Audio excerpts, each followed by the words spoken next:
svo ég taki nú bara sem dæmi 7. október að þá var strax farið í pislaskrif það að Ísraelsríki hefði nú kallað þetta yfir sig og að þetta væri allt fórnarlömb síónismans sem hefðu þannig orðið fyrir árás Hamas og þetta er svolítið svona þrálátt stef sem ég held að fólk sé svona hvort sem maður sé að sjá í gegnum það eða er orðið þreytt á því að þá er þetta einhvern veginn alltaf öðrum að kenna. Það er að segja að Maduro sé Vesturlöndum að kenna, Hugo Chávez og hvernig hann háttaði sínum málum, það var líka Bandaríkjamönnum að kenna og Vesturinn að kenna og þetta er svona þetta þráláta stef það að Vestrið sé upphaf og endir alls ills, eitthvað sem að náttúrulega er búið að vera að kenna núna í háskólum víða.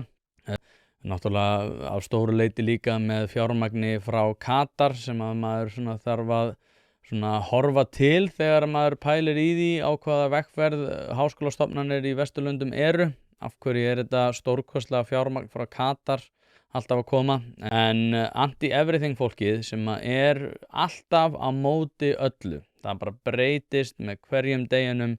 Við sjáum þetta, svo ég haldi áfram að tala þetta í svona bandarísku samhengi, þegar við erum að tala Bandaríkina þá var náttúrulega komið upp stórkostlega sérkennilegt mál það að Sómalir í Minnesota höfðu verið að svíkja peninga út úr ríkiskassanum með því að segjast vera að hýsa einhvers konar leikskóla og að þeir hafi fengið stórkostlegar fjárhæðir fyrir það að gera það en það hafi ekki verið nein börn.